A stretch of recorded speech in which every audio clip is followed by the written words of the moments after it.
Olá pessoal, meu nome é Felipe. Este é um trabalho para a Universidade Católica, no curso MBA em Contabilidade Aplicada ao Setor Público. O tema do nosso trabalho é a demonstração do fluxo de caixa. Trabalho elaborado por mim, juntamente com a minha colega Bianca Almeida Guimarães, com orientação do professor Hidalberto José das Neves Júnior. No ponto relevância do tema, nós temos, em primeiro lugar, a obrigatoriedade do DFC. A demonstração do fluxo de caixa se tornou obrigatória a partir do ano de 2008, através do que trouxe a Lei nº 11.638 de 2007. É importante observar que, embora algumas sociedades de grande porte, mesmo não sendo sociedades por ações, também precisam elaborar a demonstração do fluxo de caixa. A demonstração do fluxo de caixa ela entra como substituição a DOAR. A DOAR, que é a demonstração de origens de aplicações e recursos, era feito anteriormente, ela que era obrigatória. E isso se deu através de um movimento internacional de adoção dessa última demonstração em preferência a DOAR. A principal diferença entre as duas demonstrações, segundo Padozev escreveu em 1997, é que a DOAR é elaborada com base no conceito de capital circulante líquido, dentro do regime de competência, que é a disponibilidade de médio prazo da empresa. E a DFC, por outro lado, baseia-se no conceito de disponibilidade imediata, dentro do regime de caixa, recebimentos, pagamentos. A principal vantagem do DFC é que ela evidencia o confronto entre as entradas e as saídas de caixa, verificando se haverá sobras ou faltas de dinheiro. A demonstração do fluxo de caixa permite que a administração da empresa decida com antecedência se a empresa deve tomar recursos ou se deve aplicá-lo, ou ainda avalia e controla ao longo do tempo as decisões importantes que são tomadas na empresa e os seus reflexos monetários. Além disso, Afonso escreveu em 99 que outras vantagens que a demonstração de fluxo de caixa tem é a de fornecer informações sobre a situação financeira e a possibilidade de utilização da demonstração do fluxo de caixa por um número muito maior de usuários. Os objetivos desse trabalho, como vocês podem visualizar nos slides, são, primeiro, compreender o que é fluxo de caixa e a sua demonstração, verificar os tipos de demonstração de fluxo de caixa que existem, conhecer os componentes que formam a demonstração do fluxo de caixa, conhecer a estrutura de uma demonstração de fluxo de caixa e entender a relevância que essa demonstração tem para a organização e para os usuários da informação contábil. A nossa metodologia de trabalho utilizou pesquisas na internet feitas em revistas acadêmicas, a saber, nós utilizamos a Revista Contemporânea de Contabilidade, a Revista Conexão Eletrônica e a Revista Universo Contábil. Além dessas três revistas, também foram selecionados trabalhos acadêmicos apresentados em congressos, como os congressos que são feitos da USP de Controladoria e Finanças e o congresso que é feito na Universidade Federal de Santa Catarina. O período dos trabalhos está compreendido entre o ano de 2009 e o ano de 2014. Para a nossa pesquisa foi utilizado o método qualitativo, abordando o tema em sua complexidade, com um método indutivo para alcançarmos um posicionamento sobre o tema. Essa pesquisa trata-se de uma pesquisa descritiva, com revisão bibliográfica, através da apuração do conteúdo dos artigos científicos. Mas o que é o fluxo de caixa? De acordo com Blah, em 2001, conceituar um fluxo de caixa, a princípio, parece um trabalho até simples, mas alguns estudiosos se empenham em desenvolver os mais diversos métodos para traduzir o fluxo de caixa.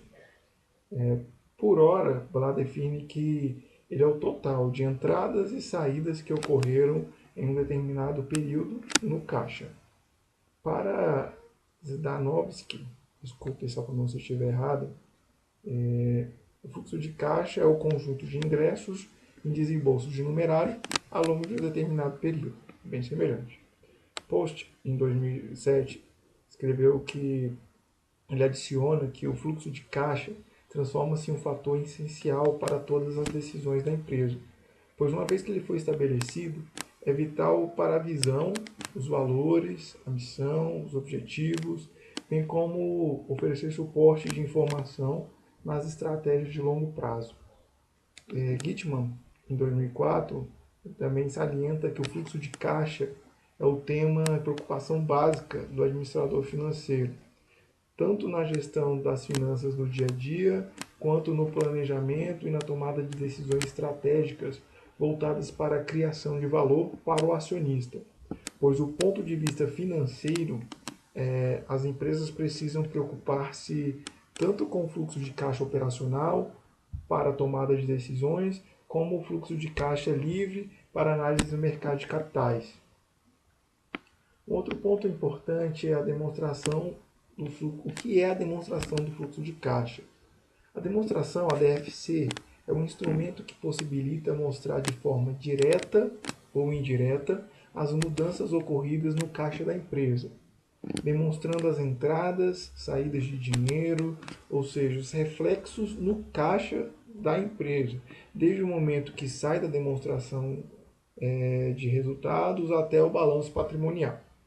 Santos escreveu em 2005 que a DFC é um demonstrativo financeiro que demonstra a variação líquida do saldo contábil do caixa e equivalente ao caixa num período reportado, detalhando os recebimentos e pagamentos que causaram essa variação. Eudícipos, Martins e Gledvig, em 2003, eles acrescentam que quando se fala em demonstração do fluxo de caixa em DFC, é necessário ampliar o conceito de caixa, de um modo a englobar também as disponibilidades, entendidas como equivalentes de caixa, pois para uma boa gestão, necessário se faz aplicar todos os valores excedentes em investimentos de curto prazo, evitando assim as perdas às quais estariam expostos.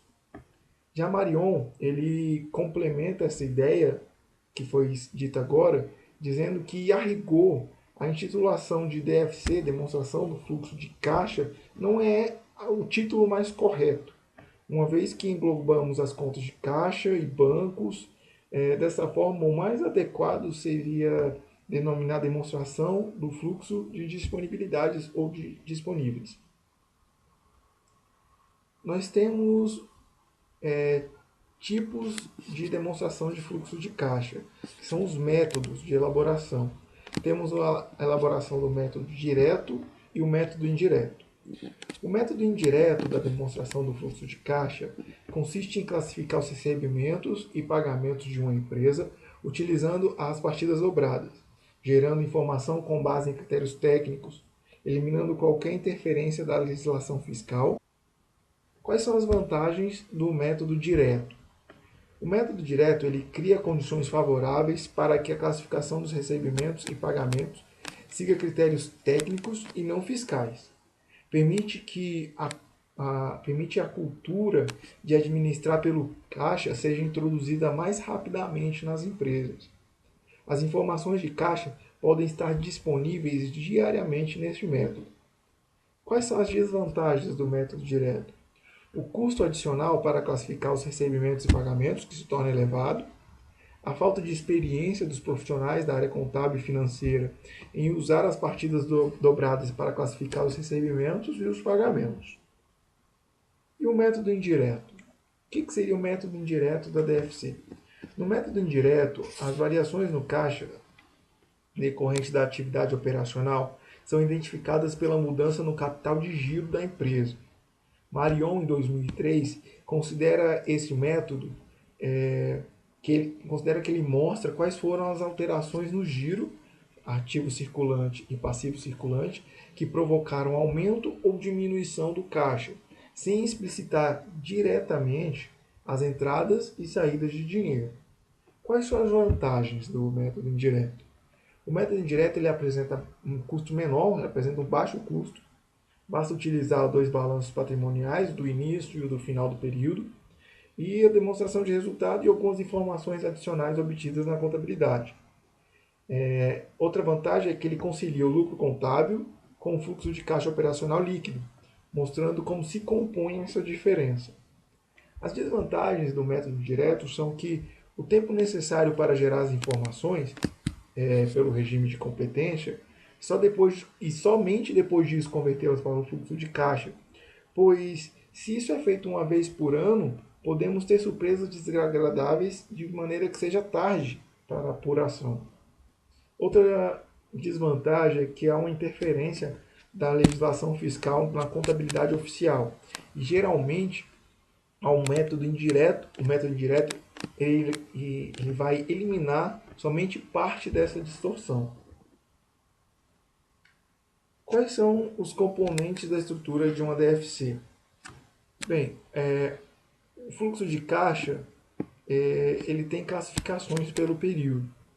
Segundo o Comitê de Pronunciamento Contábil, o número 3 de 2008, a demonstração do fluxo de caixa ela deve apresentar os fluxos de caixa do período classificados por atividades operacionais, de investimento e de financiamento.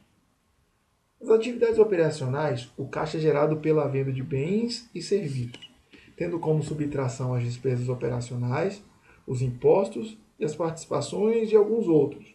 São as transações ligadas ao objeto social da empresa. São as principais atividades relacionadas à demonstração do resultado do exercício e engloba as atividades ligadas à produção, à entrega de bens e serviços. Como exemplo de recebimento, nós temos depreciação, resultado na venda do imobilizado, duplicatas a receber, estoque. Exemplos de pagamento, nós temos fornecedores de bens e serviços, empregados e encargos sociais e tributos. As atividades de investimento são aquisições de ativos permanentes, bem como também a venda destes. As participações em outras empresas também entram nas atividades de investimento. Essa aquisição e venda de ativos de longo prazo e outros investimentos que representam gastos destinados a gerar receitas futuras e fluxos de caixa que não estão incluídos no equivalente de caixa. Também não compreendem a aquisição de ativos com objetos de revenda. Exemplos de recebimento, nós temos venda de ativos permanentes, venda de ativos de longo prazo, venda de ações ou participações societárias, instrumentos financeiros derivativos relacionados a investimentos. E exemplos de pagamento, nós temos aqueles que são efetuados para aquisição desses ativos permanentes.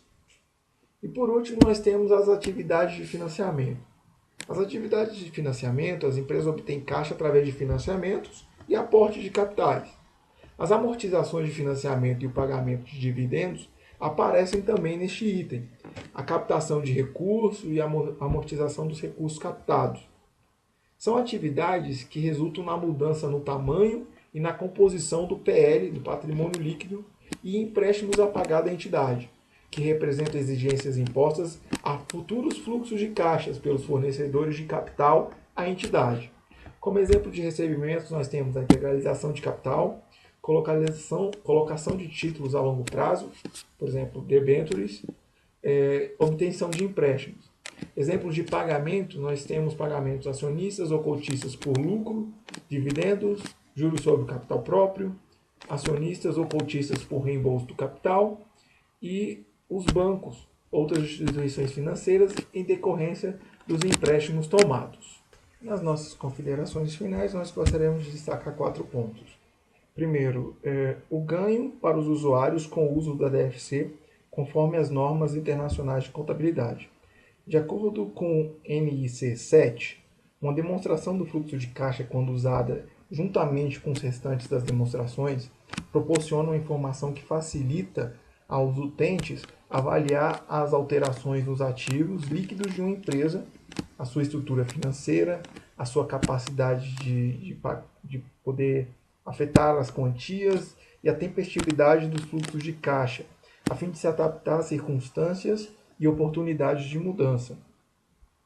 Também ela aumenta a comparabilidade do relato de desempenho operacional entre diferentes empresas, porque elimina os efeitos do uso desiguais nos tratamentos contabilísticos para as mesmas operações e acontecimentos. As empresas utilizam mais o método indireto, dos dois métodos que foram falados. Embora que Rocha e Barwin, em 2001, tenham colocado que há uma preferência pelo método direto, Diniz, em 2009, já vai dizer que na maioria dos países em que o demonstrativo se tornou obrigatório, as empresas têm optado pelo método indireto. Razão de esse método ser bem mais fácil de ser automatizado e informatizado, além de ser muito parecido com a DOA, que foi extinta.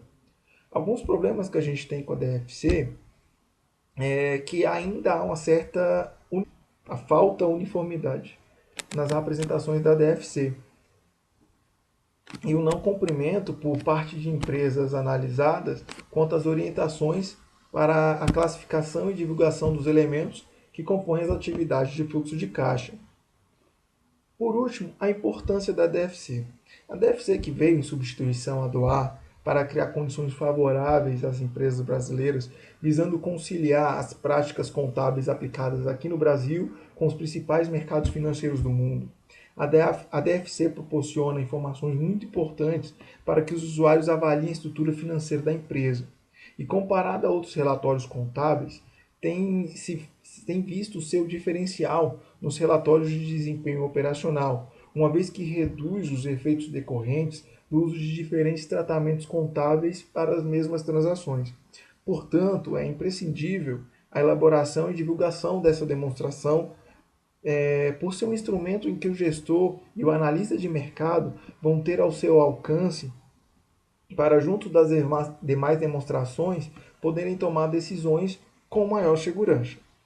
Nós temos agora a nossa lista de referências, onde nós utilizamos para a elaboração deste trabalho, e nós esperamos que tenham apreciado e nos vemos na próxima oportunidade. Obrigado.